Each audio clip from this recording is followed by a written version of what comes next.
Oh, okay. There it is. I had the Genshin Impact thing on, and it still worked with Home Sweet Home. That's cool. Yeah, Tiny Bunny. I can't remember what the actual native language of this game is. I think it's Russian. Hang on. Why the mixer stopped? Hang on a sec. Okay. Is it fine again? Yeah, it's fine. The game's very loud though, so what I'm gonna do... I turn down the music volume a bit, because I don't have to do it in the mixer. How's that? How's the volume with my voice, the music? Please let me know. A little bit lower. Let me know how it is. Is it good? I like the artwork, yeah, it's very cool. And I do really like, I very much like playing visual novel games anyway, because it's like reading a book but not having to actually just sit there going, you can read on screen, the characters sometimes talk, or you can talk for them. Like, I want to do a whole entire playthrough of the Danganronpa trilogy and the spin-off at some point on stream, because then I could do all the voices for all the characters, and it's going to make me piss myself with laughter at myself, because at some point I want to actually go through all the characters and decide what accents to use for each of the characters. So I might do that like in the Discord thing, like, hey guys, what accent should I give this person? And I give like a brief rundown of what their personalities are like, and then see what we go with. But I know that some of them have got an idea of what it has to be, sort of thing, but we'll see. Either that, or I'll just figure it out myself, and then you guys can just enjoy what I chose for them. We'll see. But if everyone wants to have a bit of input of how it goes, that's cool. But yes, Tiny Bunny. I'm pretty sure as well I'm gonna have to move my camera up the top, because, as I said, this is a visual novel. So, show the camera. Ah, there I am. So there's going to be dialogue down the bottom of the screen, so I've got to move my head out, my massive head out of the way. But yeah, so this is Tiny Bunny. So this is only the prologue. This is a prologue of Tiny Bunny. It's only about an hour long, apparently, from what I've seen, so it's another reason why I want to do this and maybe the other ones. It's all just short horror games I'm going to do after this, and then if I still got time after that, I might like do a bit of Fall Guys or something, I don't know, just see what I can jump into, just to break up the horror. Like, so instead of us all going to bed with and having nightmares, we'll be thinking about little bean people running around and punching each other in the face. Something like that, you know what I mean? But yes, if you guys are ready to, oh, Andy, that's a good point. I need to change the stream info. Very important this is. Stream info needs to change, because I need to make sure people know that I'm not playing that game anymore, because otherwise it's going to look bad.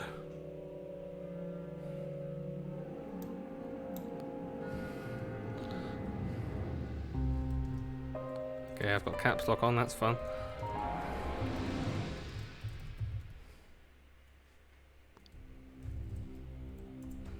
Okay,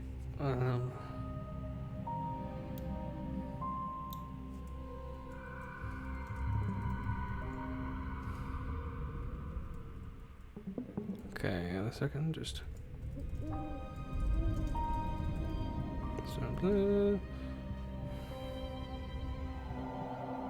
Change the game to Tiny Bunny. Tiny Bunny. Tiny Bunny, and there we go. Stream info should be changed as of now. Let me just refresh my my mod view, because it's not actually taking. It should be changed now. Oh, do it for me. Show me the truth. Yes, there you go, the tiniest of bunnies. Literally all I can think off the top of my head. Ready? Yeah, ready. On the edge of my seat. Splendid. Let's get into this then. Let's see what this... I can't remember. I know I watched part of this. I watched part of Markiplier play it, and I fell asleep for the rest of it because I was just watching it late one night. So, I don't know what fucking happens in this. And this is going to be interesting for me to see for the first time. So let's go, I guess. New Gamma. New Gamma. Hey. I'm not sure if I've got to interact or anything specifically. But let us find out, I suppose. Ding ding. I don't know what these buttons mean. That's back, that's fast forward. The wind clawed up my window all night long. What does this do? Glossary. Glossary is empty. Okay. Oh, I guess this is like things of what it refers to. That's the pause menu.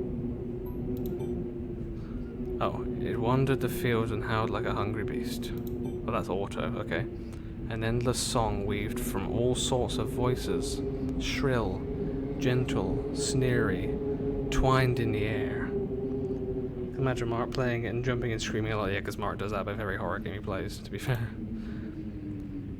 They were shouting and laughing, and arguing about something. Someone was running through the snow while casting long shadows that would occasionally creep close to my bed. How loud is the game? The game is still very loud, Jesus Christ. Hang on a sec. Let me turn down the fucking sounds a bit, because that's the wrong thing. Because that... I'll read that in a second. The sound effects are super... Yeah, chill the fuck out, mate. Turn the voice down as well. There you go. That's better. Okay, now I can hear myself talking, finally.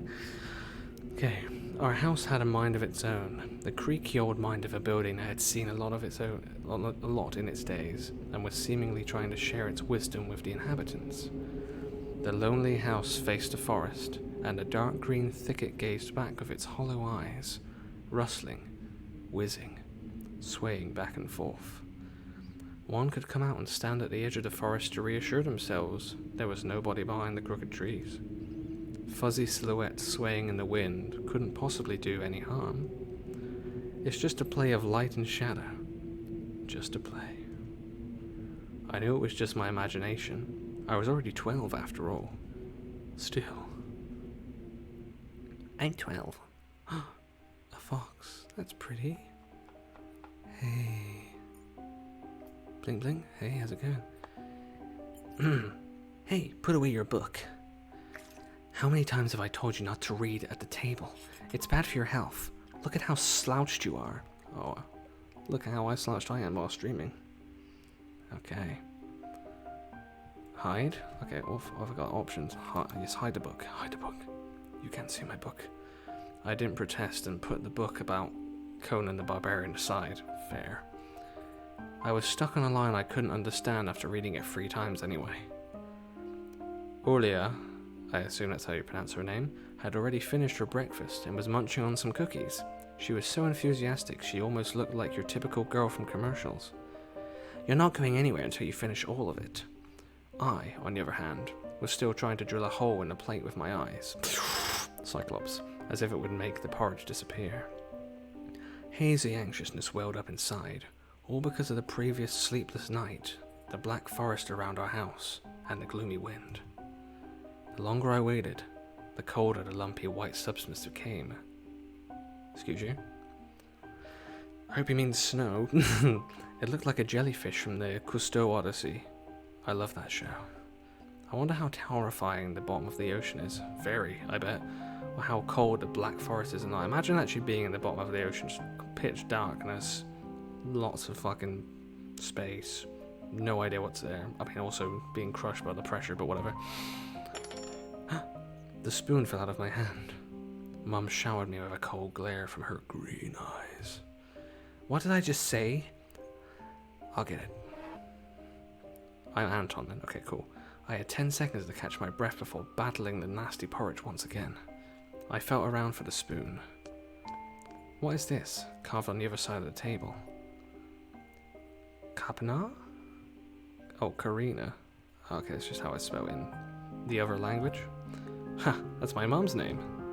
I guess she carved it out with something pointy when she was little. She sure was a rascal, damaging the furniture like that, and she's telling me off for not holding my fucking spoon. Okay. She would scold me for a week if I did something similar, though. Should I remind her about it? No. She's been in a bit of a bad mood lately. I imagine her being my age, sitting under this table. I wonder, was Mum afraid of the dark back then? Or the sounds coming from the attic? Never been in the attic in this house, so that could be concerning. What a thick forest. Oh, an old lady. I imagine my grandma coming into my little mum's room, sitting at the edge of her bed where Olia sleeps nowadays, and saying this in her soft, smooth voice. Taiga is a special place, little girl. It's watching you closely, sniffing you out, trying to discern what kind of beast you are. If you're a good sort, it won't abandon you in times of trouble. But if you're a bad apple, it'll grab you by the side and drag you underground. And that would be it. Grandma was caring. She never fought with anybody, never yelled, never swore. Bullshit. Those were the times without the maddening screams until late at night, without smashed dishes and mutual accusations. Our parents used to love each other back then. Used to. I remember listening in on one of their conversations by chance. They were talking about Grandma getting prepared for her funeral. She had already bought a casket, and she called it her cute funeral box. It waited for its time in a closet, patiently. Almost too patiently. It was black, upholstered with meat-colored material on the inside. I saw it when my grandma was getting buried. The house didn't change since the time she was alive, only all of the photos were gone. Glass-covered pictures of grey faces of my ancestors. They all had a dead but watchful look in their eyes. I crawled out from under the table. Olia was done with her cookies and was looking at my share like a sly woodland critter. I turned my gaze toward the frosted window. There were a lot of dark pines outside, but they didn't grab my attention. The pattern of frost formed a picture on the glass. It's a fox. Olia, look, it's a fox. Where? It looked almost like those optical illusion thingies they put on the back of student notebooks. A mixture of lines at first glance, but if you blur your vision a little bit, if you do blur your vision, it does actually make it more prominent. The eyes go a bit. And look under a certain angle. Not outside, on the window. Look, here's the nose, and here's... Hey, eat up. Yes, just a moment. I'm showing my sister something really a lot more interesting than this fucking shit porridge you made, Mom. I don't see anything. Hurry up, there's not much left. Hey, how's it going? Yeah, that's it. It's a horrible thing to tell a kid, I know. I'm going to watch you play this in bed. It's like you're reading me a story. I will always read you a story, kiddie. I'll read all of your stories every night if needs be. Tell me a story. I can just do that, like, let's have a late night story. And they have those CBBS bedtime stories for kids.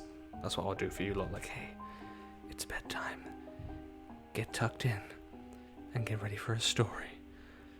Once upon a time, there was a man who went to the GameStop. As they would in America. And hey Stella, how's it going? How you doing? How was the concert? I guess. Meat colour, yeah, I know meat colour's weird. It's me, Foxy. I hope you don't have a nightmare then, kitty. Well, hopefully it stays nice for now. Anyway. Ah, there it is. But it still doesn't look like one. And I'm telling you it does. Nuh-uh. It does. Stop it. These kids, I swear. Why did I ever have them? Oh, now I couldn't see the fox either. It disappeared. Went away. Only the frosty pattern similar to stretched out nettle leaves kept creeping up the glass. Dad! My dad entered the kitchen with long, measured steps. I'm a big, tall man. I want to have a beard like his when I grow up. Hey, gotcha there, Anton. Mom would always ask jokingly, come on, shave it off. It stings. If my partner said that, I'd just say, yeah, I get used to it. Because I look like a massive baby otherwise. This was so long ago. Nowadays, rumbling doors and witty comebacks were an everyday occurrence. Olia always covers her ears whenever she hears something like, what's the point in all this? Through the wall. It's all for your sake, Dad would reply, for the sake of our family. I always caught every sound in fear of hearing the most dreaded, the deadliest word that started with a D. Dick. D-I-V-O. I don't even want to finish it. I can't spell. I'm only 12. It was scary to imagine that me and my little sister could be torn apart and taken to two different families. Anyway, your fox is nothing. I have an owl on my window. You and your owl talk again. You said you believed me just yesterday. Oh, that's this is my sister. You believed me just yesterday. You said you believed me just yesterday. Has anybody seen my car keys? I remember leaving them on the windowsill. Right. Maybe you did, and maybe not. You're a grown man, a father of two, and still. Karina, please, shut the fuck up. Just let me get ready in peace. Your keys are in the basket, near the phone. Well, thank you very much. Anton, stop making a martyr out of yourself and finish eating already. And the owl? There was no owl. I have no imagination. My childlike spirit is dead. Ever since I got married to your mom. But there was one. It had giant glowing eyes. Olia sprung up from the chair and placed her hands on her little face, imitating a pair of eyes with her fingers, the size of an apple each. Last year you had Bye-Bye in your closet. Bye-bye, baby. And now this owl. But I saw it. Olia shifted her gaze back and forth from Dad to Mom to me, but couldn't find any support. I saw a fox, bitch. Have you thought about befriending it? You know, like feeding it with imaginary mice? Don't bully our girl. She's just afraid to sleep alone because she's still little. I wonder how old she is. Olia pouted her lips in rebellion and rushed into the hallway. That's what I got here. Hang on a sec. Ooh, shit. Come back. Where have I gone? Yeah. You're gone, Foxy. Still watching. No idea how you could not know who Youngblood is because I've never heard of Youngblood. Literally no fucking clue who that is. That body is perfectly positioned with your head. Is it? Hey, I'm Dad. I'm the daddy now. Looks good, doesn't it? It's very cool. It's very, I say it's gonna get creepy, mind. It is a horror game. Olia pouted her lips in rebellion and rushed in the hallway. I did that. Okay, the staircase that led to the second floor creaked. Mom gave Dad a strict look. Oh, that look in her eyes. It's so uncomfortable to be pinned under it. I think I'll just be like, what? Fuck off. Dad just snorted in reply and left, ringing with the keys he just found. Oh, excuse me. A minute had passed and the theme song from The Little Mermaid echoed through the house. Okay. It was stored on incredibly worn-out cassette tape, which Dad already had to glue together once. Cassette tape, God, you remember those? Fuck. How's it going? Hey. Looks good, doesn't it? Hey, Sam, how's it going? You doing well? You doing well, Sam? Hey, brother, how's it going, Dom? Everyone's here. Hooray. I'm reading you a bedtime story. Okay, it's so easy to fix objects, by gluing them back together, for example. But how do you fix a relationship? Maybe glue them back together? Can't leave each other alone now, so time to get along. Mum moved to the living room and I was left alone, anxiously stealing glances at the window. The fox. What does the fox say? Oh, Olia had trouble sleeping ever since we moved to this house. She would toss and turn up or curl up into a ball under her blanket. Sometimes she would jump up in the middle of the night and turn on the VCR. Cartoons helped her take her mind off of the troubles we had with the move and our parents. Oh, that's the owl. And then Olia said she saw that giant fly monster outside her window. She became obsessed with it. Our parents did everything in their power. They tried every little trick to get rid of those ridiculous fears. Olia refused to sleep alone and didn't believe that the owl was just one of her nightmares. After tonight, I was unsure what to make of my sister's words, what to think of it myself. Can nightmares be infectious? I think they can be.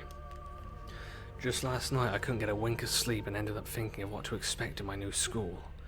There were a couple of days left before the beginning of a new term. My imagination drew long, twisting hallways that led to a classroom full of kids. But all the students behind their desks were simply dark figures, cut out using a template. Circular holes gaped in the middle of their faces, and pairs of eyes blinked inside those holes.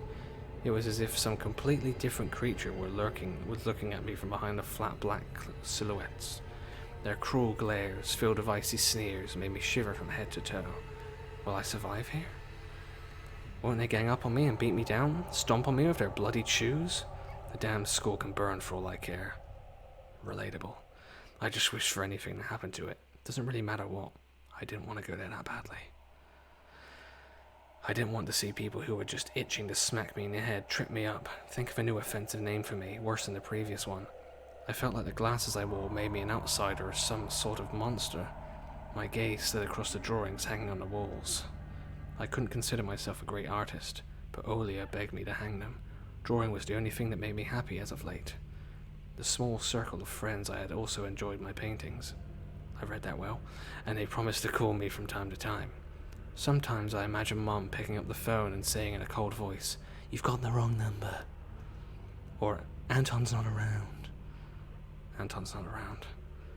I imagine my future classmates lying in their beds, just like me, listening to the howls of invisible werewolves outside the windows. Blinds are closed. Maybe my new classmates will like me after all. But who would ever like a boy with thick glasses? I mean, my dad used to wear glasses when he was little, and now he's married to the most beautiful woman on the planet. My mom. Debatable. The house creaked, pressed by the wind. The condo we used to live in, a 9-floor concrete building, buzzed with the neighbor's drill, mumbled with a TV set from behind the wall, cried like a baby from the big family next door. Cried like a baby, sorry. Well, I heard something then. Oh, that's the game, okay. Our current house, though I can't really call it new, was completely different. Oh, was that my table? Don't know. I can't tell if it's the table I'm on, if it's the fucking game. How weird. No, it's the game. It's the game. Okay, gotta keep going for now. It was silent and easygoing during the day. Its shadows lay dormant in the corners, on the closet, cobwebs and under the stairs. But they all woke up during the night.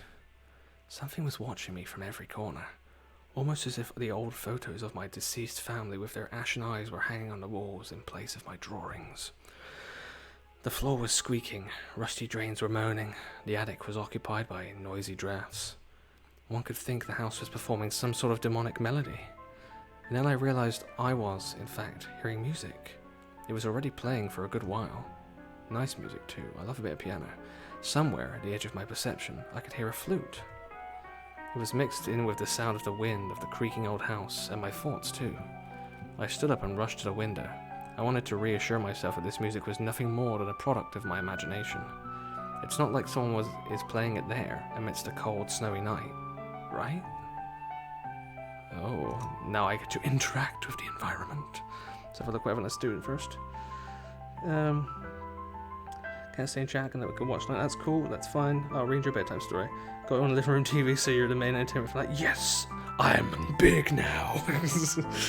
So big! Gonna get scary. Hope so, exactly. Gonna jump out of chat, but well, actually, hope you have a good. Okay, thank you. Pied Piper, okay. Continue. Ooh. The room is now lit. Also, I just saw Freddie Mercury. Someone was dancing in the field. Black silhouettes I could barely make out, with the dark forest as their backdrop. They jumped around, basked in moonlight, bumped into piles of snow, rolled around and crawled on all fours. Stories about wolves playing under the moon came to mind, but these were clearly not wolves. They stood upright at times, circled around holding hands and whipping up snow, disappearing into the shadows for a brief moment, and then coming back. Something bizarre was going on. Looks like bears, wolves, foxes, a chicken perhaps. Fucking no. Some sort of bird of some kind. Yeah, one's got wings. Pardon me. Shadows dancing in a starless abyss made my imagination go wild, making me anxious at the same time. Suddenly the music had stopped. The dancing shadows froze in place and, I could swear, pierced me with their eyes. It looks like they're looking this way, doesn't it? One of the silhouettes immediately parted from the bizarre shadow carnival and sprinted across the field with giant leaps. Oh, hi. It glided on squeaky snow without leaving any prints until it was devoured by the pitch-black shadow of my house, which became even darker and thicker. My heart was jumping around like the bird inside a cage. I shut the curtains with a swift motion and stepped back toward the bed. They saw me. A freezing torrent of fear washed over me. I stood in the middle of a perfectly dark room and listened to some unwanted guests move and scrape around, like looking for an entrance. The sound moved to the right, then circled around the house. Now my guest should be at the front door. I jumped into the bed and covered myself with a blanket as if it could protect me. The shackles of fear locked my muscles. I remembered the funeral, my grandma lying there, hands crossed on her chest, her facial features sharp like that of a tin doll. Ants running up and down the legs of chairs that held my grandma's casket. I imagined those little creatures climbing up on her head and pulling up her eyelids with their tiny legs. Oh? My mouse appeared, okay. Then her wrinkly eyeballs would once again move inside their sockets and she'd be able to see her grandchildren. I was chanting the spell she taught me throughout the whole procedure, and now, lying under the blanket and listening to squeaks and howls, I was repeating the same words. On the island of Bouillon, underneath the blemished sun, in the sea of colour blue, stands a cabin made of wood. There lay lard and ashen hair for the spawn from devil's lair, to feast and always leave alone, God's faithful servant named Anton. Evil leave this house must, ashes to ashes, dust to dust. Bizarre sounds had disappeared. I cautiously peeked out from under the blanket and saw curtains waving around like a hangman. And then the night doused me with a new portion of boiling terror. The sound scratched at my eardrums. In reality, something or someone was scratching at the front door, hurriedly clawing at wood, demanding to be let in. The door was shut. The way is shut. Dad had become very cautious recently, so he installed a sturdy lock. I remember him staring at the forest intently as if he was looking for something. Ashes to ashes. Dust to dust. I hugged my knees, placing my chin between them, and drilled the door with my eyes. It was so flimsy and weak before the might of darkness. Bzz, and then the doorknob twitched, slightly. Then it turned halfway, once, twice, as if the person who tried to enter had no hands. The doorknob tilted once more, and then started clicking violently. My jaw cramped from fear, my wet fingers clutched the blanket. The door creaked and opened. The wind taunted me, moaning inside the tin drains. Now you'll see. The door was wide open, and darkness writhed inside the carnivorous mouth of a doorway. Tony.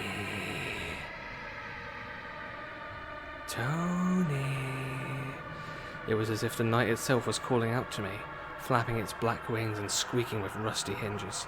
I was trembling, ensnared by the web of darkness that hung in the corners of my room, waiting for the one who weaved it to come out of the gaping black hole. Tony.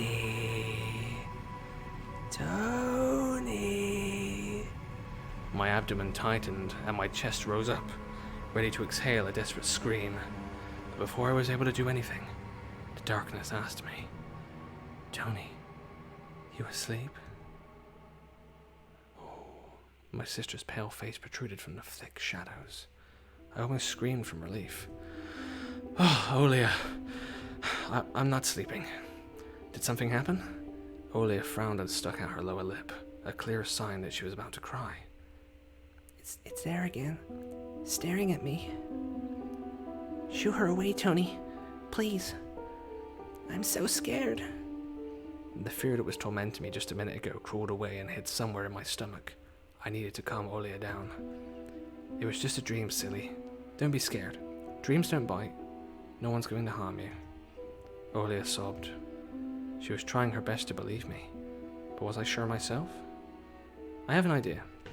Let's go to your room and watch the video Sleeping Beauty, for example. You like that cartoon, don't you? Why does the Sleeping Beauty have a prince and I have this scary bird? The question took me by surprise. Alright, let's watch Cinderella. My thoughts became tangled, fuzzy. What was that?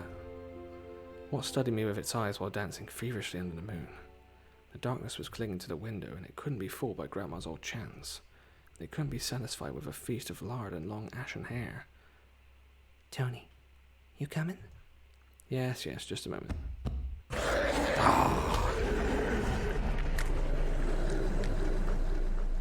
Well, could have tried harder to scare me, jeez. It's a werewolf. It's chewing on my ankles. I am awake now. Where are my glasses? Yeah, if the game was turned up louder, that would have been really... I'm actually going to turn up... Ooh, shit. Yeah, I'm going to turn up the sound effects a bit just to see if it will actually be any scarier. Hopefully that'll be okay. Okay. So look at this, we got here. Oh damn, what big teeth you have, Grandma. Exactly. And that's why I didn't want to laugh at Olia and her owl in the morning. Yes? Alison, is that you? Yeah, come on in. How was it? How was town? Was it good? Yeah? Yeah? Did you see any of your friends? Yeah? That's good. Did the cat come in with you? Splendid. Yeah, make sure she doesn't pee on any of the floor again. Excellent. You're gonna just chill out on the sofa for a bit? Okay, that's cool. Okay. Thanks, Alison. Yeah, Alison's here now. She's fine. Is she back? Yeah, she just got back. That's what the ringing was. It wasn't actually the game, it was just my door. Anyway. Who could be visiting us here in the middle of nowhere? It's Alison, I just said. We don't know anyone around here even. We don't want anyone here. Okay, so persistent. I felt extremely unsettled just from a silly thought that our morning guest could have come from the woods. I could barely hear voices coming from the front door. My mind was urging me to hide.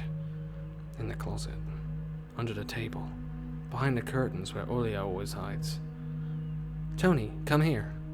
I felt like kettlebells were tied to my feet, but still dragged them toward the hallway. Oh, a couple of policemen towered over me in the doorway. They smelled like frost and worry. Pardon me, that's the chocolate again. My mum always winced and grumbled the moment she saw patrol cars. Worse than bandits. At the moment, though, she looked somewhat confused. Hello. The senior officer, who wore a grim expression, nodded.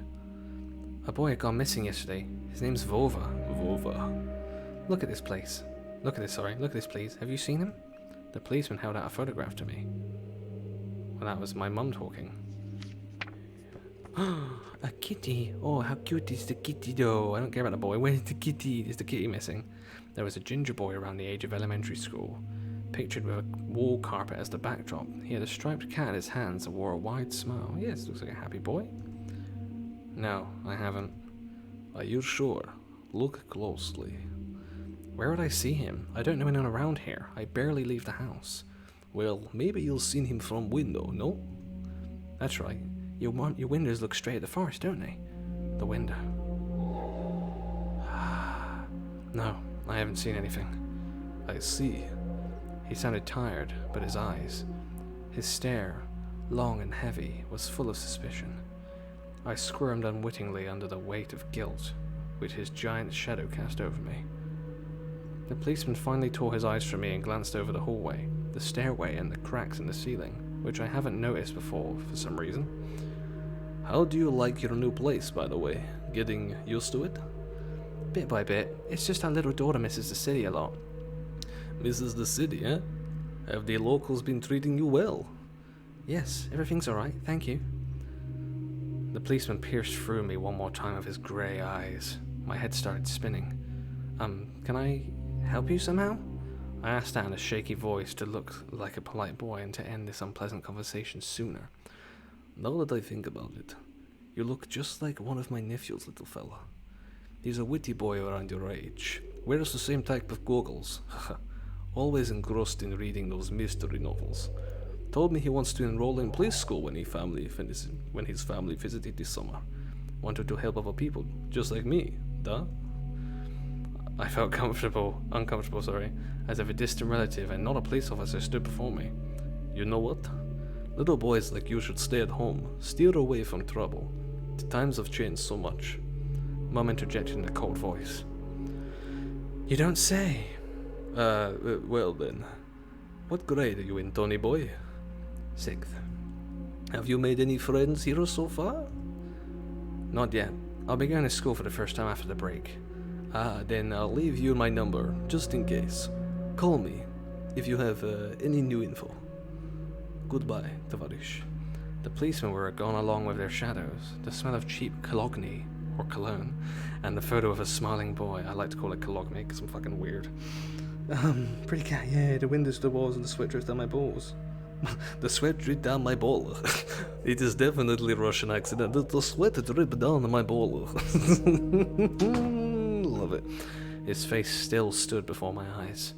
I wonder what it was like for him, being all alone there. For some reason, I thought of the forest, swaying in the wind.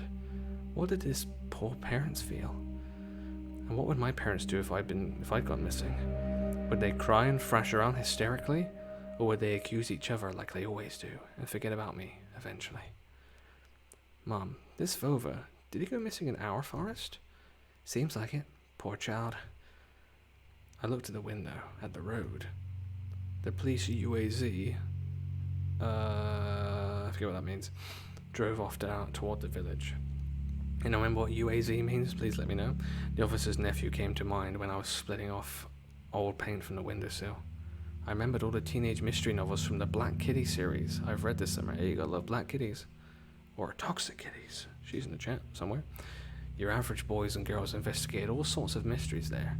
They looked for clues, spied on suspicious people, and after a set of amazing adventures, BAM!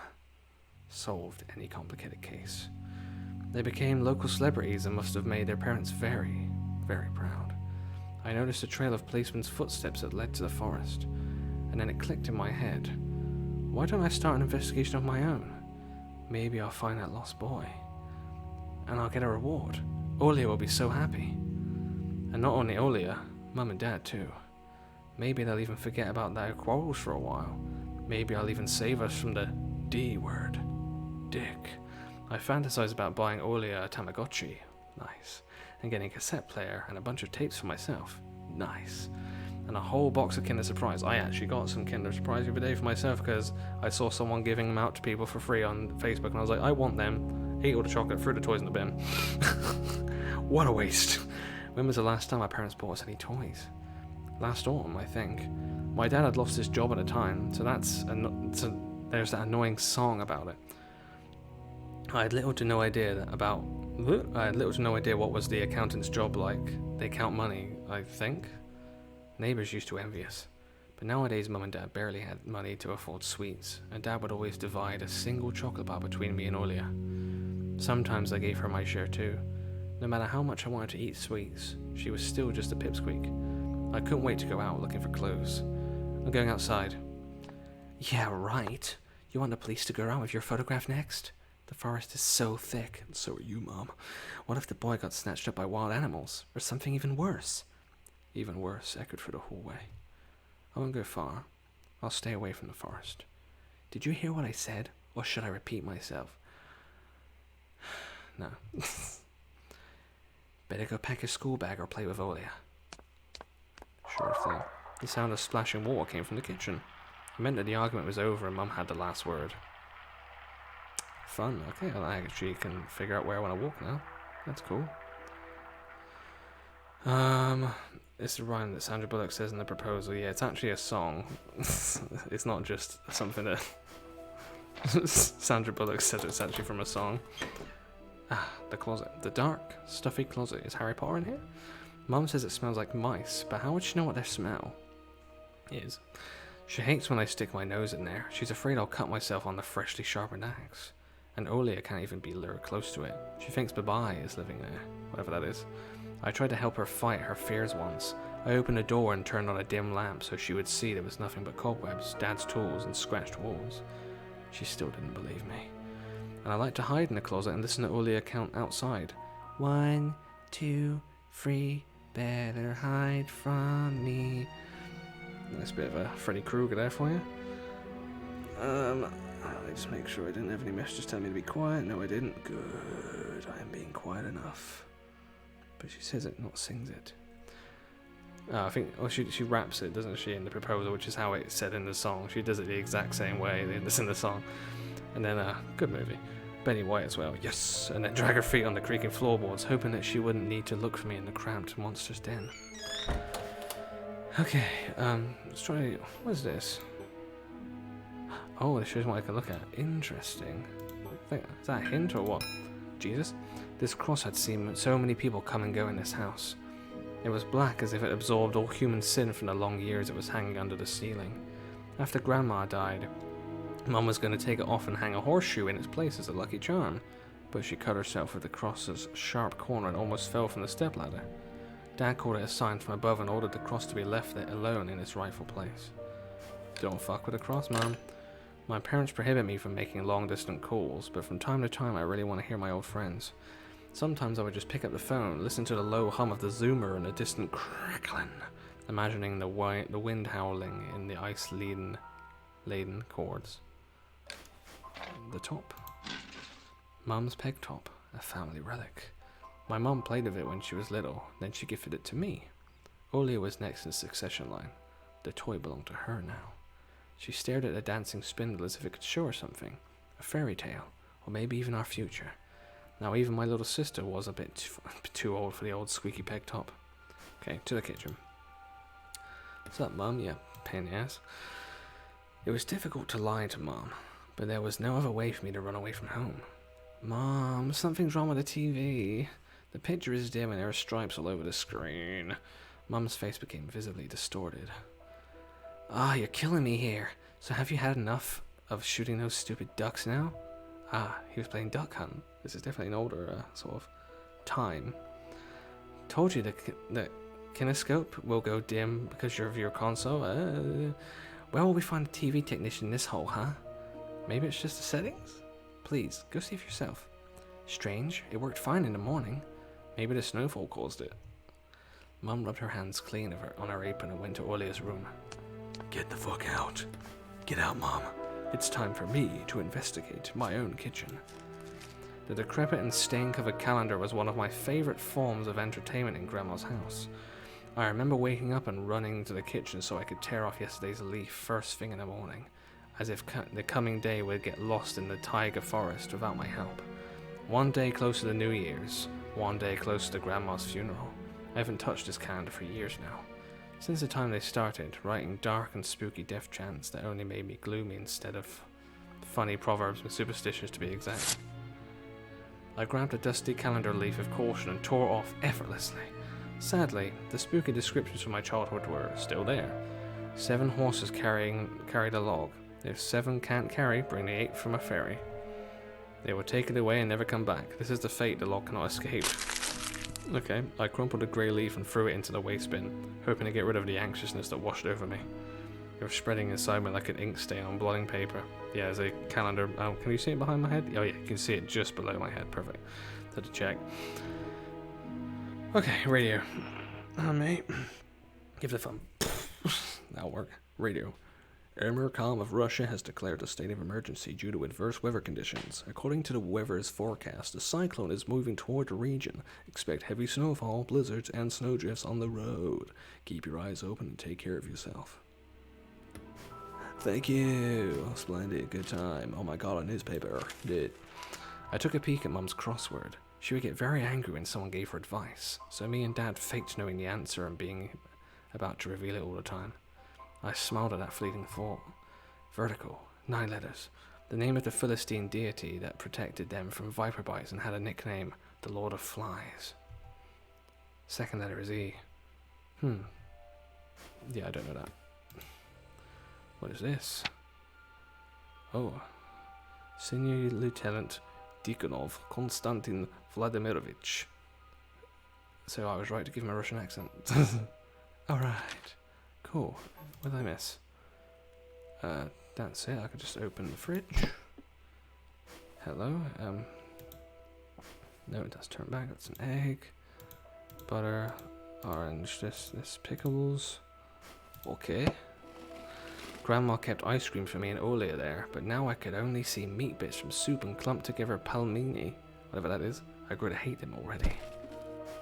Is that literally it? Okay, I guess that's all that's in the fridge. I like to go in the fridge. Found a window? No. It's like a little arrow there, kind of. Excuse you. Oh, I see. Right click does that. Hang on, can I save? Does it say save? I should save, just in case. Good thing I didn't know I had to save. Just in case the game decides to die. For any silly reason. To the front yard. Who's still here, by the way? If you're still able to talk in chat, who's still here watching? I know everyone's just probably listening because they want to hear the spooky story, but just so I know who's still awake. I opened the front gate and went into the field, carefully so Mum wouldn't see me from the window. When I crossed half of the distance toward the forest, the snow piles become as high as my knees. I remembered my nightly fears. I saw those silhouettes around here. Oh, the birdies, that's pretty. They were jumping around, holding hands. And that hypnotizing music started playing in my head, all on its own. In the light of day, those distant figures felt like a simple dream. There's something on the tree, I swear. The sun turned my nightmares to ash, but the aftertaste was still there. Distant ringing in my ears, distorted shadows crawling on the snow alongside me, and a barely audible whisper in my head, blurry and almost kind. Everything was silent. Oh, the snow too, that's cool. So silent I felt like the world was totally empty. No ground, no sky, no parents, no Olia. The time reached its limit, a one-way trip that ended at the forest's piney stockade. The tree looks creepy. All the trees look creepy, don't they? Someone's doing a good job. Sometimes silence was much scarier than any scream. Our parents would scream at each other while arguing, and both me and Olia turned to stone listening to them. But then always came the ringing silence. Our apartment, I think this supposed to be our apartment, became numb a couple of days before we departed. It was hard to remember the last time Mom and Dad joked around, laughing, or spent time together, almost like all of it was a previous life. When they kissed with Olia present, she always frowned and snored in a funny way. But one day, it all changed. Something important had left our home, and something scary filled the remaining void. It was as if a fire broke and our parents were hurriedly packing our belongings, trying to save themselves and us. From who, though? Or what?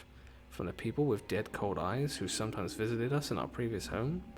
The eyes that only saw balls of worms on the ground, on the black ground and everything? Weird. And somewhere far away a siren was going off, trying to warn us of the coming menace. ... It's me, I shuddered, chasing away my delusions, and looked around.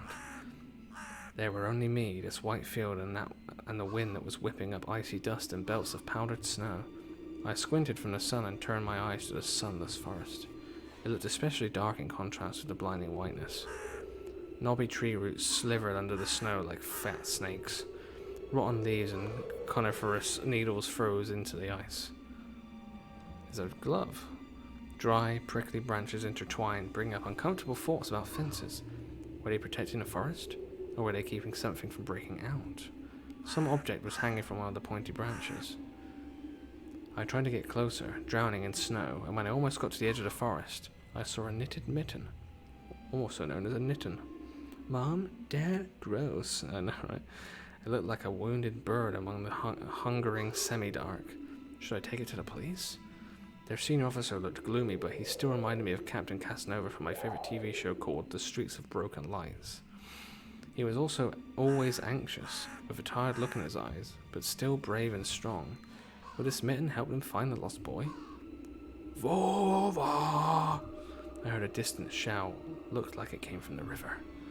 Vova! As if the trees were calling out to someone. Vova resounded closer to me.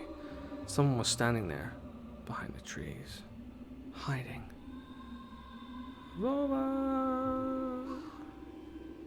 I knew someone was looking for the lost boy, but still, something was unsettling about that figure.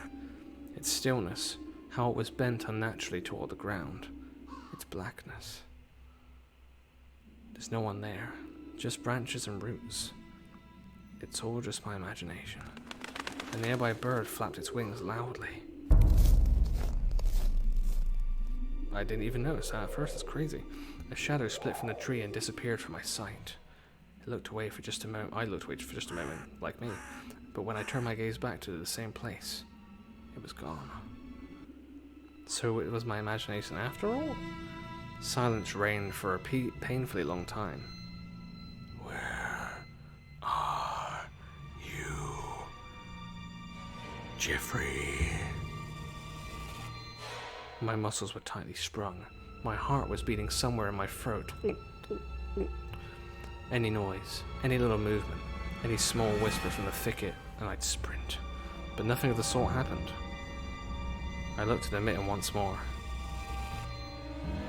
Oh, now this is a choice. Do we run away, or do we take the mitten?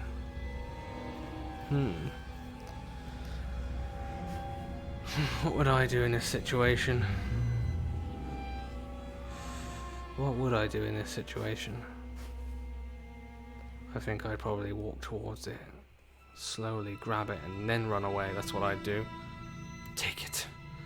Take the damn mitten. I decided to take the lonely mitten from the branch. Well, hi, Vova.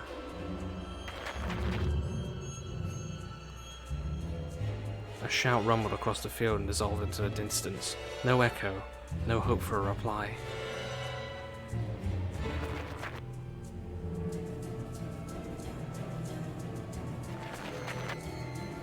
I stepped toward the bristly trees and tried to claim my find. Do it. It didn't budge. I pulled harder, the branch cracked and the mitten tore off, landing in my hand with a squishy sound. All too heavy. Wet. I squeezed it without thinking and something dark spilled from it, forming a tiny string between the mitten and the snow. Steam rose from the snow pile. Blood. It's blood. I froze in place, studying my palms in disgust. Red. The sound of cracking branches invaded the silence. I didn't have time to think twice before running away. Yeah, fucking get out. Someone was chasing me from the darkness, breaking pine branches, closing the distance with giant leaps. Snow was slowing me down. Crazy thoughts flew through my mind. I'll get caught. They'll get me. I'll get dragged into the thicket. I'll be gone forever. But there was one more voice, probably one of reason. It gave me strength, spurred me on. You can do it. Don't stop. I heard an animal roar behind me. It was so loud my ears went numb. It felt like the sound had come from a pack of hungry beasts rather than a single one. Their nostrils sucked in freezing air. They sensed my fear. 2 giant wings flapped above my head. An enormous shadow flew over a clearing. A hoot. A wheeze. The roars were coming from all directions now. From the dried up raspberry bush, from twisted pines, from under the windfall. Hurry, run. Don't look back. It felt like I was inside a nightmare. The snowy clearing became vicious like quicksand. Oh, viscous. I was stuck in place. I pulled my leg from the mushy trap just to be caught in a new one, even deeper than before. I continued to drown, sinking deeper and deeper with every desperate push. Was snow ever this sticky? I screamed in horror after realizing this wasn't snow. Someone or something in the snow was clutching my pants. Snow pile. I gathered all my strength and rushed forward. The pressure on my leg was gone. My boot slipped out of the hole and my soles were on a hard surface again. I reached a clear path of one jump and from there ran to my house. Its gloomy facade didn't look threatening now. That house that was my line of defense from the shadows that flapped their wings and the creatures that were hidden under the snow. I tripped over the doorstep and smashed into the door. In all my hurry, I still managed to notice the claw marks, as if a dog was striking the wood with its paws, demanding to be let in so it could escape the cold. I hadn't noticed these marks when I was leaving. The heartbeat in my ears was much louder than my surroundings. I couldn't hear whether someone was following me or not. What if they were already in our front yard and Mum had locked the door? Drowning in fear, I pulled on a doorknob and it obediently gave way. I rolled into the hallway and shut the door behind me. Creak. Porch planks creaked as my pursuers ascended the stairs. My fingers slipped off the lock and I couldn't click it into place. I gritted my teeth and pulled hard on the iron knob. Ooh, whipping it between the boards. I stared blankly at the door. Someone was standing on the other side of the pitiful, flimsy barrier that was probably less useful than blankets. Wheezing breath reached into the house and crashed at me in waves. It smelled of pine and sweat. Mum peeked out of the kitchen and chastised me with the same frigid voice she always used when talking to Dad. What exactly didn't you understand when I told you to never slam the door? I didn't mean to. I snuck a glance at the door. The smell was gone, and the breath was too. If there was someone in the first place, of course. If there was someone there in the first place. Safe at last, I hope. We'll see. Here, mere 5 meters away from Mom, my fear was slowly weakening, melting like snow in spring, and with it the last bit of strength I had left in my body too. Had left my body, sorry. My legs gave way. I propped myself up against the wall so I wouldn't fall over. Mum's expression had changed immediately. The cold mass of strictness and detachment was gone. Mum looked the same as before all those quarrels. She finally saw my condition, my wet pants plastered with snow. Where have you been? What did I tell you, huh? I told you to stay home. Am I nothing to you? Too? I got afraid she would cry. I reached out to her like when I was very little and wanted her to cuddle me. But Mum regained her composure fast and put on her usual face. Her eyes shined like steel. Her voice rang out. Your dad can't find his cigarettes. Be honest. Did you snatch them? Were you smoking in secret? There was something chasing me. I thought. I stuttered as soon as I started explaining myself. Tears welled up in my eyes. Mum leaned toward me and sniffed my clothes like a beast searching for the smell of tobacco. Then she squinted her eyes in suspicion and looked into the front yard. Her expression changed in an instant and she covered her mouth with her hand. "Look, over there, at the fence." My heart started thumping as if I became prey once again and my pursuers were following me in the field. I could swear that I've heard something scratch the door, just like in my nightmare. Mum beckoned me with her finger and I gathered all my remaining bravery to look into the kitchen window, facing my fear.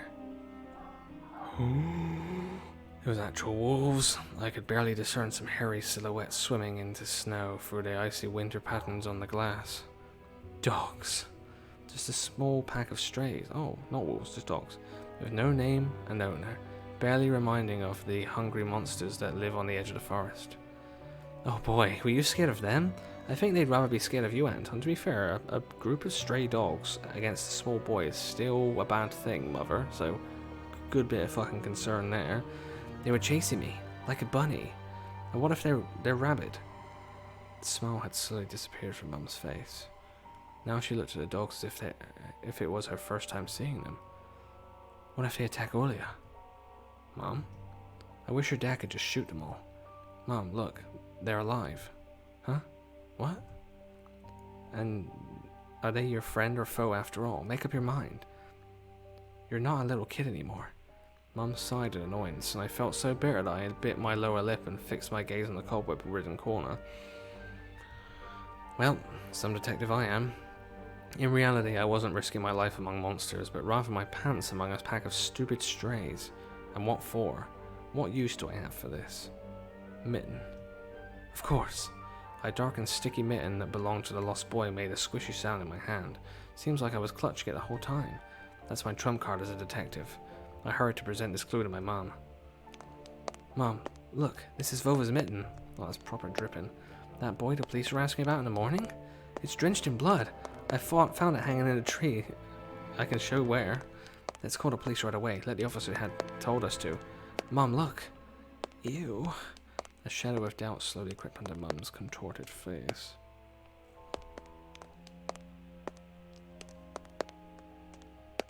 That's it. Message deleted. When were your messages deleted, Foxy? What did you do?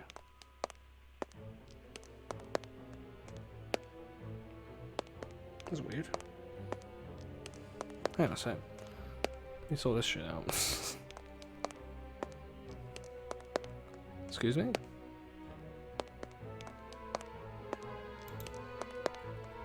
Hang on a second. Hang on a second. Hang on a second. Toxic Kitty banned Foxy Cleopatra, excuse me? What? Why? Hang on a sec.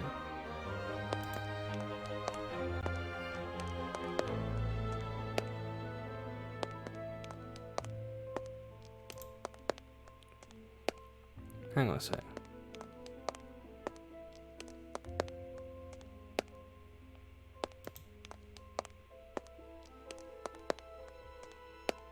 What happened then?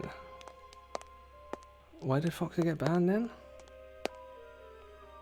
That was weird as shit, that was. Very strange. Hey Foxy, you still there?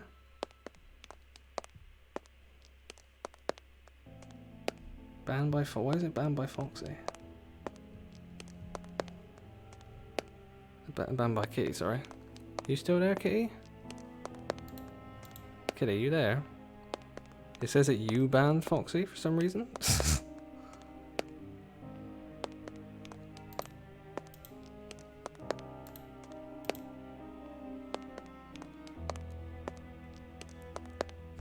Okay, Foxy, can you see me again now?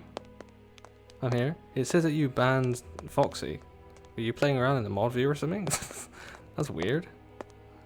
Yeah, it says Foxy Cleopatra is banned by Toxic Kitty 5. Hey? What is this? Just listening. It says in my mod view that you banned Foxy. What the fuck is that? I didn't touch anything on the mobile. How weird. What is it doing then?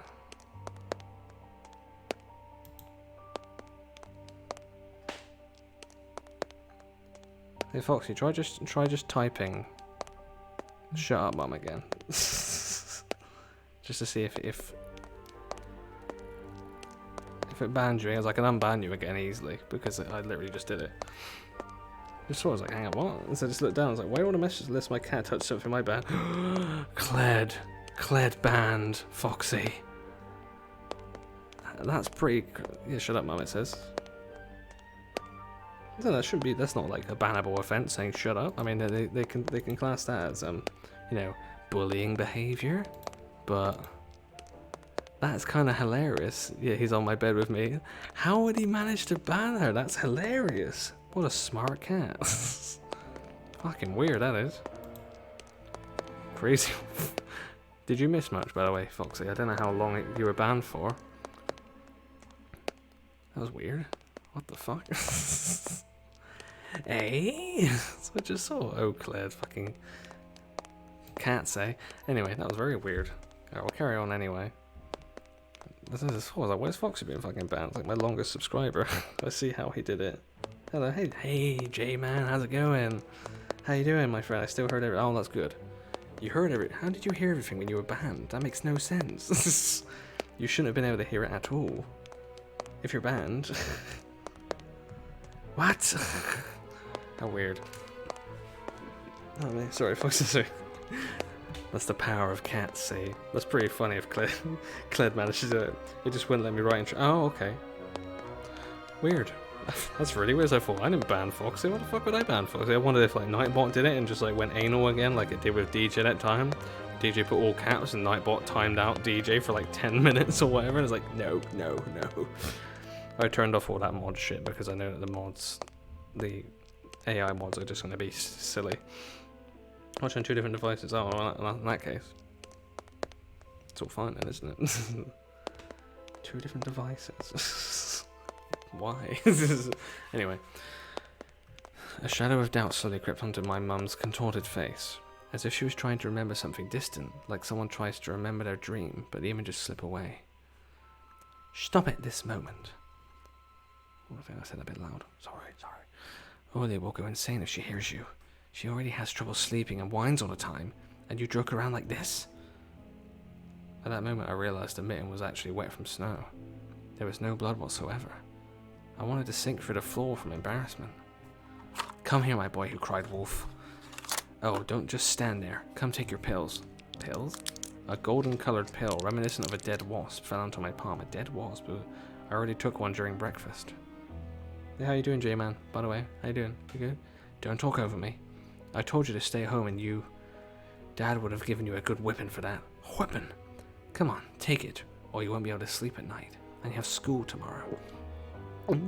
So I had to swallow the bitter medication, drinking it down with similarly awful water that gave off a taste of chlorine. Ugh.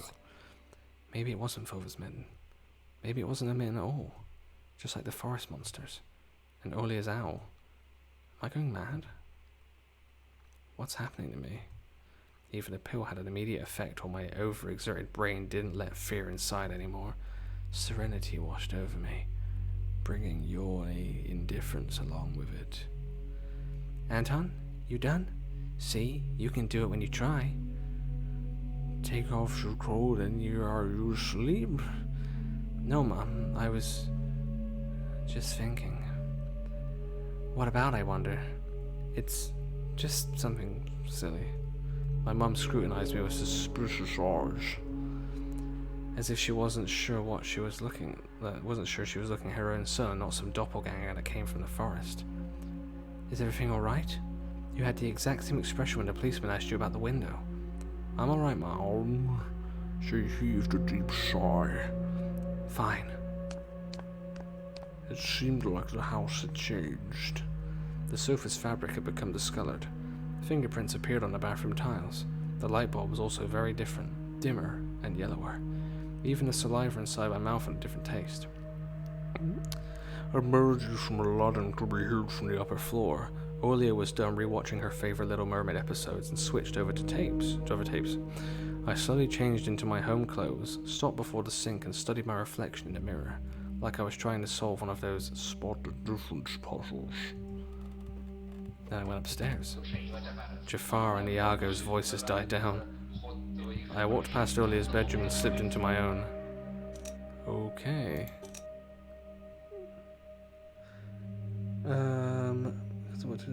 Right, exactly, because one's always messes up, so okay, that's fair.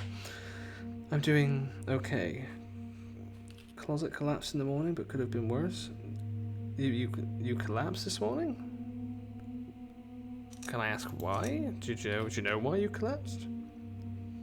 Closet collapsed. Oh no, the closet collapsed. Oh, did it collapse on you? For some reason I thought the autocorrect made it say closet, but no, literally the closet collapsed. Did it collapse on you, or did it just break and you were like, oh great, closet's fucked? Oli's behind the fucking. I just noticed that she's just behind the curtain, like, what are you doing there, small child? Okay, let me just keep going. Is that Michael Jackson or is that Freddie Mercury? It's like a mixture of both. Monsters, ghosts, UFOs. The Encyclopedia of Paranormal Phenomenon from Rosman Publishing. I've learned about the Loch Ness Monster, Medusa Gorgon, and Bigfoot from there. Olia is always scared of the book. She could barely handle sifting through the monster and alien sections with me, but the middle part where they started talking about ghosts really freaked her out. I even remember hunting ghosts after I'd read that book. I measured the distance between items on my table every evening and checked if they moved due to some supernatural force come the morning. They didn't. But to be honest, what was I expecting? To meet Casper the ghost? Would have been cool. I liked Casper a lot when I was a kid. It's up here. My Triceratops figurine. I know about all sorts of dinosaurs. Velociraptors, Afrovenators, Hypsilophodonts, sorry. I remember going to the movies to see Jurassic Park back when we still lived in the city and taking pictures with the T-Rex in the hole. It turned its head and roared. It was awesome. And next to it was Robotech Transformer. I love this cartoon. When a jet fighter speeds up into the intro among the sounds of blaster fire, you know your next 20 minutes will surely be amazing. Zentradi space station is captured. Rick, get ready for battle. Okay. Thankfully, no. Trying to grab something on a shelf and the whole thing, which was already really old, just fell down, which was the fun to come back to. I see. What's this game? This game is called Tiny Bunny. This is the prologue. It's only about an hour long. It's a visual novel horror game. I think the first proper episode is coming out fairly soon. I'm gonna probably play that as well, but we'll have to wait and see when it comes out, because I'm gonna have to double check at some point. Okay, right, what's this? I've dreamt of becoming an artist since Dad bought me my first comic book. Fly magazine was the coolest. I especially liked the big space-related edition with aliens, monsters, and that funny episode about Gendarme, whatever that fucking word says. Oh, also, I didn't really know a lot about this game, by the way, J-Man, but it's like this kid, Anton, who I'm playing as, who lives in a snowy wilderness near a forest with his family, and him and his sister are seeing strange things in the forest, and their little boy's gone missing recently as well, so very mysterious. I started drawing all kinds of stuff since that day, and I seem to be getting pretty good at it. One of my letters even got published in Fly once. Maybe someday I'll even publish my comic. Publish. One of the drawers was empty. I hid the policeman's phone number along with the mitten there. The simple action drained the last bit of strength from me. I'm so tired. I sat on the bed. I only then noticed there was someone behind the curtains. My tired hand dropped to the sheets. Whether it was due to medication I took or the stress I underwent, the room began to contort, as if the wind was blowing the walls out like a pair of sails. The room's corners bent and undulated. The only stable thing in the whole room was the figure between the windowsill and the curtains. The flimsy piece of cloth was stuck to my hidden visitor, just like a savant of sorts. Oh there? Who else would be standing there? I stood up and licked my dried lips. Yeah, Olia, it's so funny. The silhouette was unmoving. It was enveloped softly by the curtains, as if there was a thick layer of darkness near, not a human being. I reached toward the curtains. Badum, badum, beat my heart, controlled by medication. The wind sang in the field of a chorus of voices. For a second I wanted to return to the bed, just lie down and watch the person behind the curtain, knowing full well they were looking back at me. They were looking without blinking, waiting for me to fall asleep. Plastic rings rustled against a holder when I pulled open the curtains. Gotcha. I knew it was you from the beginning. You could tell by the shape and the hair. A blindingly bright halo lit up above Olia's head from the setting sun as the background. My sister was shining, gleaming in fact. You're glowing, darling. Ooh, creepy. I know, right? Okay, just making sure I didn't get any messages again, so be quiet. I have to check every now and then. I get a bit into the dialogue sometimes of visual novel games. When she was just a baby, Dad always used to say she was shining with happiness. I always retorted, but Dad, she's not some flashlight. But I brought her to the window one day and sunlight poured on her smiling face. I felt like I was holding a child woven from light. I saw everything. Oh, really? Why did you hide? Oh no, that was me. You sure? She was just like my mom when she was little, before she put on her sad mask of tiredness and switched to her commanding tone of voice. It's nothing, just... Olia ran up to the table, her eyes round, and asked, You stole something and hid it there? Are you a thief? What? Don't be stupid. I didn't steal anything. A clear image came to mind, that mitten hanging from a tree branch. I saw some words next to it, then what did it say? I don't know. Someone clip that. What if I did steal it after all? From the forest, from the tilted figure, standing behind black trees. Olia could be selfish and stubborn when she wanted. Then show me. Swear that you won't tell anyone on that, then I'll Swear that you won't tell anyone, then I'll show you. Olia wore a plotting smile. Oh, that's a big fucking smile. I swear on Mum's heart. Psych, you hate Mum. An oath she heard in one of the movies about the pioneers we watched. Don't say things like that. Olia nodded and made a gesture with her hand, locking her mouth with an imaginary key. She was filled with curiosity that was splashing in her giant eyes. I opened the drawer and Olia leaned in, holding her breath. It looked like there was not just a simple mitten, but some sort of exotic critter. Is this someone's mitten? She said that as if she couldn't understand what she saw. A certain boy lost it, and got lost himself. Now you do understand how dangerous it is for kids to wander into the forest, right? He must be really cold out there. Will they find him? They will. The police are going house to house, showing his photo to everybody. Olia traversed the room with care and pressed her tiny palms against the window. And why are they going to houses and not the forest? Are they scared? The question caught me off guard. The police aren't scared of anything. Yeah, right, flashed in my clouded mind. Did they really check every nook and cranny where darkness, cold, and whispers of icy branches dwell? If that's the case, how did they miss the mitten? Or did it appear later? For me. I changed the topic, as if trying to get Olia as far away as possible from the forest thicket. We may get a reward if I go and find this boy by myself. A lot of stuff like in a Field of Wonders. Sounds cool, right? Olia wasn't listening to me. She was piercing the forest with incredibly adult eyes, uncharacteristic for her. What if the owl got him? Nonsense. An owl won't be able to lift a human. But you know what? I was picking my words with utmost care. I forced them out of my overexerted brain. Stay away from the forest. I think it's... How should I put it? It's cursed or something? Just like in a fairy tale? No, not like that. More like in that spooky tape Mum and Dad are hiding from us. Olia shivered and stole a glance at the window. I saw you running away. Someone was chasing you? No, it's just... I was hurrying back home so Mum wouldn't be worried. As I looked to my sister, my heart was tearing apart. She was so fragile. It was so easy to stifle her light. A gust of wind and her small fire would be gone. You're lucky. Mom won't let me even go outside. I'm like a princess in the tower. Can't go anywhere. I'll die from boredom here. You're wrong. No one has ever died from boredom. And you have me and your cartoons, and Mom and Dad will be good to see each other soon. You know what I would wish for my next birthday? On my next birthday? I'd wish for Mom and Dad to turn into children so we could go and play together like we used to. Yeah? And if you'd make them as small as bugs, we could place them into a little box. Olia giggled and tugged at my sleeve. Tony, let's go watch Aladdin. Fatigue won over my desire and to be with my little sister. I was washed over by some sort of heinous apathy.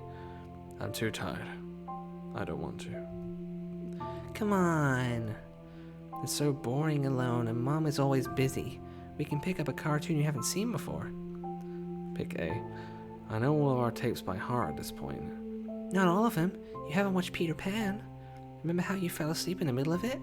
And so much happens after that. Let's go, let's go. Maybe a bit later. Should I tell you how it ends? Let's leave that for tomorrow. I won't tell you tomorrow. I know. Let's play hide and seek. This is a bad idea. No, Olia. Then draw me a dino. Olia, please. Draw it, draw it. Will you leave me alone already? I blurted it out without thinking, and then I was immediately taken aback. I'd never screamed at my little sister like that. Olia stared at me in shock. Her lips started trembling, a precursor to tears. My chest was seething with disgust and embarrassment. What's happening to me? I hurried to prevent Olia from crying. Alright, you win. Let's go watch your cartoons for a bit. I don't wanna. I came up to her, put my hand on her soft head. Let's go. Let's go watch Peter Pan. Boo, you'll fall asleep again. I smiled and lifted her chin. Her eyes were wet and felt bottomless. I promise, I won't. And I'll draw you a full Triceratops later. Hooray! Triceratops? Well, close enough. Olia rubbed her eyes with a sleeve of her pajamas and a shining smile returned to her face. I'll go ask Mom for condensed milk and bread and you rewind the tape. The bread is fresh, just how you like it. Alright, just be careful not to spill the milk. Or you'll be yelled at again. Wanna bet I won't spill it? The tape is somewhere in the nightstand. Look for it. Olia disappeared into the doorway and I dragged my feet into the neighbouring room. What's in here? Ooh, a piggy bank. I know that's something to click on. Hell yeah. Let's see how much money we got in here. No! What's the no for? A piggy bank. Olia is saving money for a real puppy because Dad said that taking care of him will take a lot of money. I bet you still won't let her have one after she gets enough though, because he's a dick. Olia's countless toys? An old teddy bear is the main attraction here. Olia doesn't sleep without it. Her bed is tiny. And she digs her nose into its fur when she sleeps. That's cute. What else is there to look at? Okay, the window. The scary window where Olia sees that accursed owl every night lurking in the dark. Olia keeps curtains open during the day, but as soon as the twilight comes, she shuts them tight, so she wouldn't see the pair of hungry eyes outside. Yeah, that was everything, wasn't it? Nothing else, it's like hiding, like I'm allowed to click it, but it just won't tell me. Rubik's Cube, no thanks, not for me. The ball from Toy Story, nice. You just save it quickly. Save. Yes, overwrite this please. Just in case. Hang on. Nice. Don't play hide and seek, yeah, exactly. Do not play hide and seek. She'll go too far. Oh, I can see my reflection in the TV. Can I see my reflection on TV? No, just the light. The old photo on TV was gathering dust in the corner. All that was left was clicking the button on the front panel. Snow. The tube warmed up and familiar white noise started dancing on a black screen. I almost reached out to turn on the VCR when the noise calmed down and a blurry image appeared for a moment. It was a dark taiga forest, just like the one outside my window. The picture split the screen in half. Something creepy resembling human speech was coming out of the speaker. Just a few moments later, after the scenery was again overshadowed by noise, did I catch some rogue signal? Local TV station only really showed Soviet cartoons, and even that was pretty rare. And only just recently I used to always watch Robotech before school. It was so awesome. Maybe I should tinker with the antenna. What if I catch this channel again? On the other hand, Oli had asked me to find a tape. It wouldn't be nice to disappoint her. But in my sleepy state, I didn't have the strength to do all of it. So I have to decide then. I can either play with the antenna, or search. I'm going to not disappoint my sister, because I'm a good brother. I accidentally clicked the right mouse button again, don't mind me. I sifted through the shelves full of dolls and blue hippos from Kinder Surprise. Oh god, they did have a lot of hippos, didn't they? Oh jeez. I found the tape I needed thanks to its shabby spine. Shabby. I got the black rectangle from its box. I am good brother. I chose the good brother route. The tape inside it rustled while rewinding to the beginning. This rustle was lulling me to sleep. Drowsiness attacked me while I was squatting before the TV. Images whirled in my head. Me and Oli are flying above the forest, tumbling in the soft clouds. My little sister is laughing, but her smile becomes more and more forced with every passing second. I notice that the clouds underneath us part, bearing the bristly pine tops. Swampy darkness slurped among the trees. The wings are no longer able to hold us in Olia. You haven't started without me, have you? My sister brought a tray with unevenly cut bread and a whole can of condensed milk. I rubbed my eyes. No. Come sit. Mom and Dad are arguing again. They're going through some rough times. Rough times are lame. On the screen, Wendy was hiding Peter Pan's shadow into the dresser. Olia was entertained by the cartoonish dog, Nana. Maybe Mom and Dad will buy us a dog too. Yeah, right. I'll have my own dog in Neverland, and a cat, and a parrot. Olia smeared a slice of bread with a thick layer of condensed milk and handed it to me. Have you lost all your baby teeth? Obviously. Olia frowned, deep in thought. Peter Pan has baby teeth. What if they won't let you go to his land with adult teeth? We'll think of something. We'll ask Dad to alter your age in a passport. And why would Dad forge documents? Olia took a bite from the sandwich and started talking with her mouth full. He will. I heard Mom say it before. You'll grow ears as big as Dumbo's. Olia got worried and touched her ear. I smiled to myself. My little sister was silent now.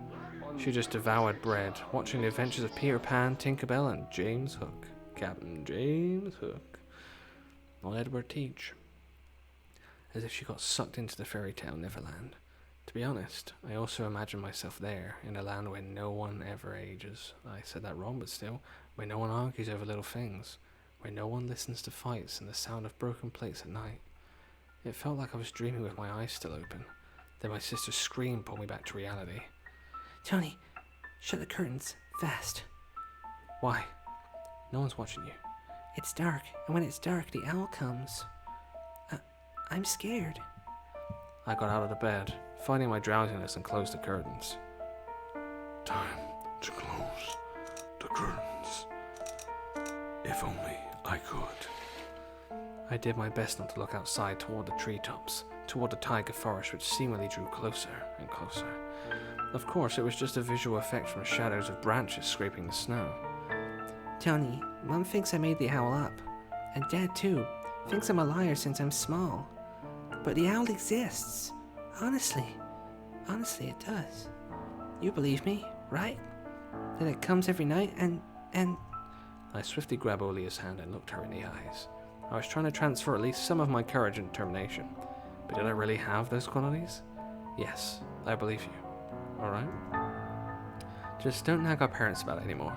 They're already dealing with a law, so they'll just get mad at you. Come and tell me if anything happens. And don't look out the window. But it wants me to look. Doesn't matter. Act like it doesn't exist and never existed. Like it's made up. Just like Mum and Dad say. It'll get tired of watching and fly away. Hopefully. Leave my Olia alone. It was madness, but after everything that's happened recently, I was more and more inclined to believe Olia's owl existed. ...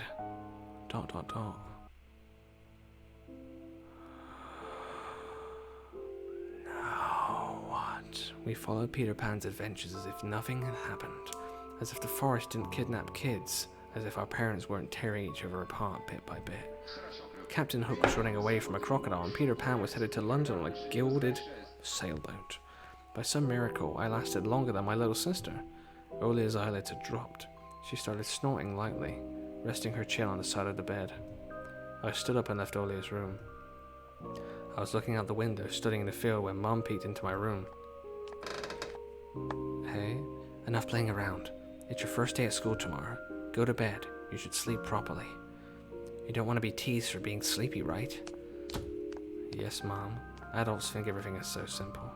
As if sound sleep would ensure my classmates would like me. I covered myself with a blanket up to my neck and listened to the house humming, to something invisible rustling in the corners. Pardon me. I like owls, but that doesn't seem like a very friendly one. Yeah, same here. And I agree. My inner voice had a question for me. Do I want to hear that mysterious flute again? Yes or no? Maybe it's just part of growing up and I can't fully understand my own desires. The forest wailed behind the barrier that was my walls. Some ethereal entity wandered the fields. Branches shook as if calling for me. The wind howled on in the night.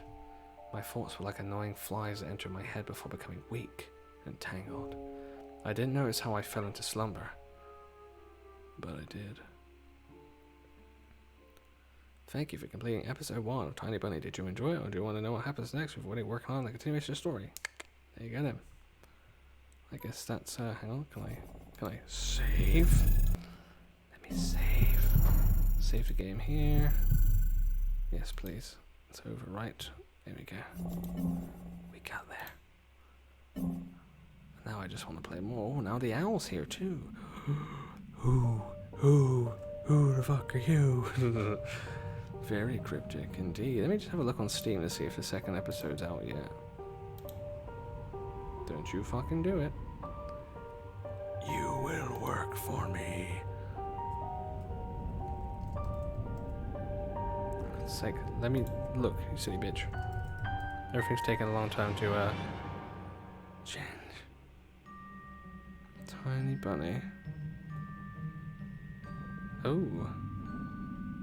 This was the prologue. The prologue. It's in early access right now, I believe. I might have to get it soon.